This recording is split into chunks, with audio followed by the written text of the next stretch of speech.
하나님의 영이 나를 지으셨고 전능자의 기운이 나를 살리시느니라. 아멘. 인간의 영적인 존재로서 하나님과 함께 교제하며 만족하며 행복을 누리면서 창조주 하나님과 함께 살아가는 존재로 이 땅의 왕적인 존재로 창조하셨는데, 나의 영이 사람과 함께하지 않고 사람들이 육신이 되었다라고 표현해요.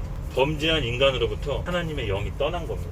하나님을 떠난 즉시 우리가 전에 겪지 못했던 수많은 문제가 하나 둘씩 생겨 결국 죽고 마는 게 성경의 바로 인간을 향한 근본 문제라고 합니다. 그래서 예수님이 이 근본 문제를 해결하시기 위해 죄와 죽음의 문제를 해결하시기 위해 오셨는데, 요한복음 3장 5절에서 6절은 이렇게 얘기해요. 예수께서 대답하시되 진실로 진실로 내게 이르노니 사람이 물과 성령으로 나지 아니하면 하나님 나라에 들어갈 수 없느니라.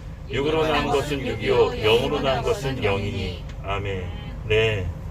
물과 성령, 거듭난다는 게 무슨 말일까요? 거듭났다는 것은 즉 영이 회복됐다는 것을 말하는 것인데, 이것은 마음에서 일어나는 우리 중생의 역사입니다. 예수 그리스도를 나의 인생의 주인과 내 죽음과 내 죄의 구원자로서 진실로 믿고 회개할 때 우리 안에 구원의 역사가 일어나는 건데, 이것은 성령님이 하시는 역사예요. 그래서 진실로 참된 회개는 반드시 구원에 대한 감격과 기쁨이 동반됩니다. 회개는 기쁨이 동반돼요. 어떤 내 잘못한 것을 짜내서 반성하는 게 아니라 진짜로 하나님께서 내 안에 들어오셔서 이 마음의 중생의 역사가 들어오면요, 구원에 대한 감격과 기쁨이 잘로 넘치게 됩니다. 그것이 바로 교회에서 우리가 얘기하는 첫사랑이에요.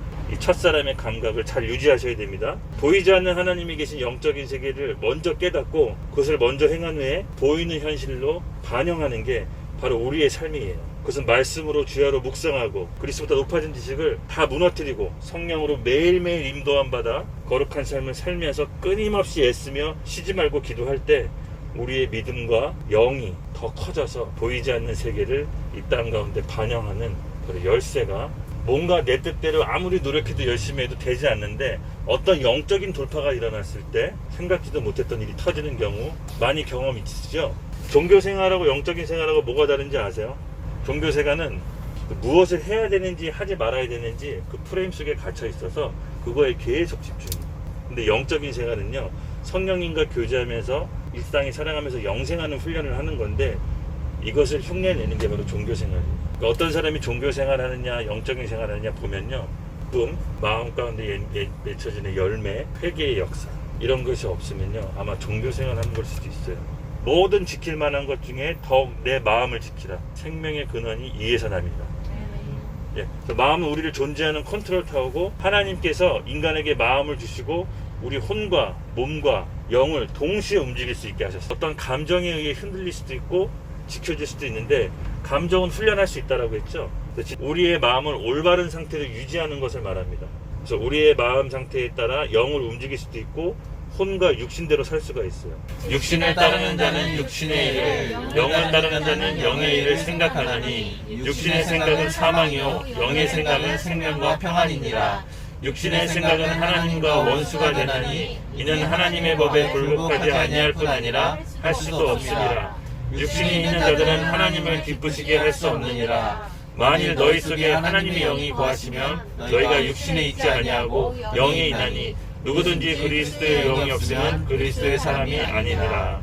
마음에 불편함을 느껴서는 안 됩니다. 일단 마음에 불편함이 들어오면 우리 영이 제대로 작동 안 해요. 어떤 원망한 것들이 생각나면은 그 생각이 우리 마음에 들어온다는, 그래서 영의 활동을 하지 못하기 때문에 그것이 생각나면은 그 사람하고 가서 화목하게 한 다음에 마음의 평안을 유지하라는 겁니다. 모든 원망들을 말들을 다 해결하라고 하나님 앞에 드리는 게 아니라, 생각나는 게 있다면은 그 생각나는 것 때문에 내 감정과 마음에 휩쓸리지 말라는 거예요. 우리의 영을 지키라는 말입니다. 즉 우리의 마음이 평안함이 없으면 정상적인 영적인 반응을 보일 수가 없어요. 감정이 들어와서 우리 마음을 혼란케 하고 혼미케 한 다음에 급하게 내린 어떤 결정도 영적인 결정을 내릴 수가 없습니다.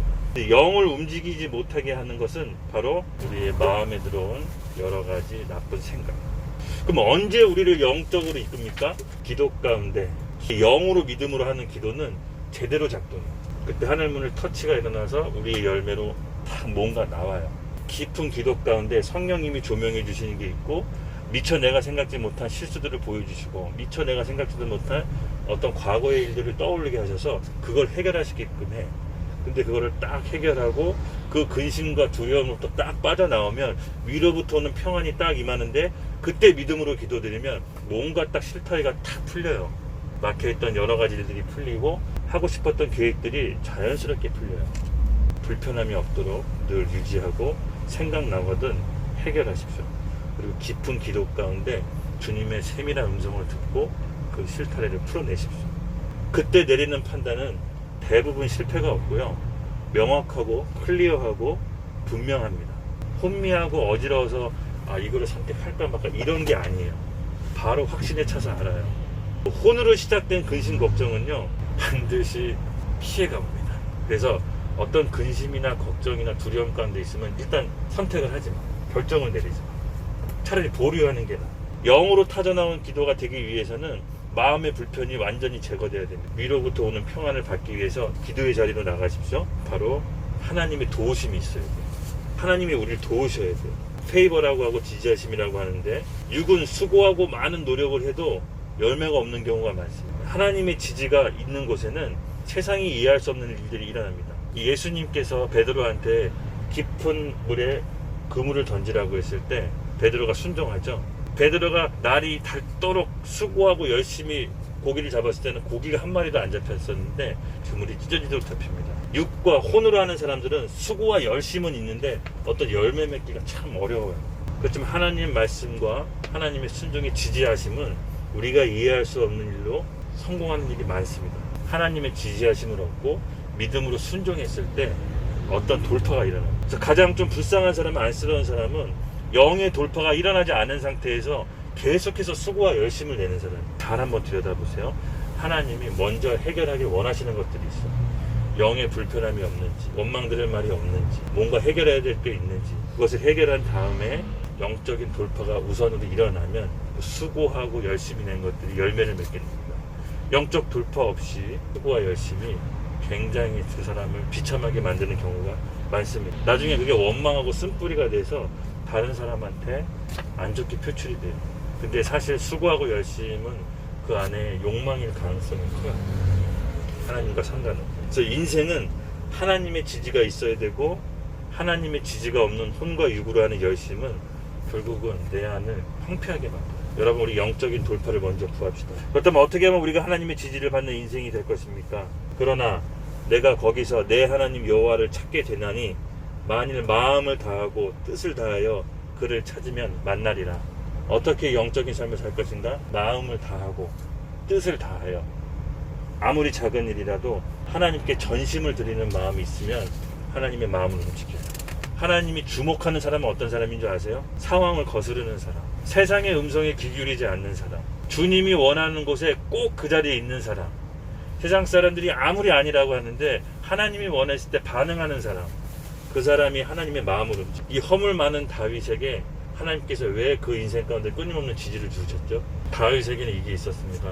하나님이라고 하면 깜빡 죽는 게 있었어요. 하나님한테는 어떤 인색함이나 억지로 하지 않고 전신과 마음을 다 쏟아붓는, 하나님이 맡긴 일이라면 아무도 주목하지 않는 곳에서 전심으로 다하는, 누가 보거나 말거나 하나님이라면 깜빡 죽는 그 마음이 하나님이 그 인생 가운데 엄청난 지지를 해주시죠. 그렇죠? 하나님을 전심으로 사랑하고 내 마음을 다하는 마음, 이것이 바로 영으로 사는 키포인트입니다.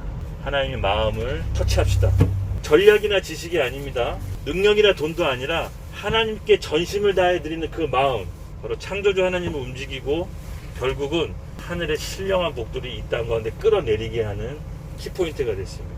우리가 작은 기도를 하더라도 전심을 다해서 합시다. 근데 여러분, 선한 청직의 특징은 뭔지 아세요? 아무리 작은 사소한 일을 맡겨도 그 주인을 존경하면서 그 주인을 생각하면서 일해요. 그래서 주인의 마음을 얻어서 결국은 높은 자리까지 일을 맡게 해요. 이게 하나님의 영적 원리입니다. 중요한 일은 누구나 다 열심히 성심성의껏 해요. 왜냐? 그걸 하면 돋보이기 때문에. 중요한 일 맡겼을 때 자기 올인하지 않는 사람 못 봤어요. 왜냐면 자기가 주목받고 그 일을 해냈을 때 얻어지는 결과가 있기 때문에. 그 사소한 일은 날 위해 한 거기 때문에. 여러분, 어떤 멘탈로 현재 하나님이 맡겨주신 일을 하고 계십니까? 하나님께 반응하시고 하나님께 마음을 드리십시오. 하나님께 전심을 다했을 때 우리 하나님은 여러분의 인생 가운데 한 사람 한 사람 기억하시고 그냥 흘렸던 기도도 다시 주워 담아 그 기도 응답해 주시고, 마음이 담겨져 있지 않으면 어떤 영적인 일도 일어나지 않습니다. 우리 같이 기도할게요. 네, 오늘 인간의 구조 4탄, 사실 영적인 원리는 우리 마음이에요. 하나님의 지지를 얻기 위해서는 하나님의 마음을 읽을 줄 알아야 됩니다. 나누어진 마음이 아니라 하나님 앞에 고든 마음, 하나님 한 분이면 만족할 수 있는 그 마음을 우리 하나님께 전심으로 드립시다. 전심으로 드립시다. 하나님의 시간표를 이 땅 가운데 끌어내십시오. 우리 같이 주여 크게 한번 외치고 기도할 텐데, 하나님, 내 안에 나도 모르게 나눠지는 마음이 있다면 지금 이 자리에 하나님께 고정합니다. 주님 마음 우리에게 부어주시옵소서. 그 마음으로 정성과 제 온 힘을 다해 인색하지 않고 주님 나눠지지 않게 주님께 온전히 드리고 싶은 이 마음 받아주시옵소서. 우리 각 사람 가운데 다윗의 영을 부어주셔서 하나님이 그토록 찾고 원하는 내 마음에 합한 자라고 하나님 이 자리에 이 청년들을 축복하여 주시옵소서. 오늘 주님께 믿음으로 간구하며 나아갑니다. 같이 주여 크게 외치고 기도하겠습니다. 주여.